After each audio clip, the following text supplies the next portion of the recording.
اللهم يا حافظ النعم ويا من بيدك الخير كله، احفظ لي من تسعد روحي بقربهم ويطمئن قلبي بهم، واجعل وجودهم في حياتي نعمة لا تزول وراحة لا تنقطع.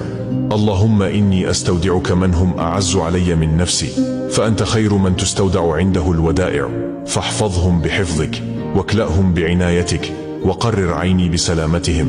اللهم احفظهم لي بعينك التي لا تنام ولا تنأ، واحرسهم من بين أيديهم ومن خلفهم وعن أيمانهم وعن شمائلهم ومن فوقهم ومن تحتهم يا رب.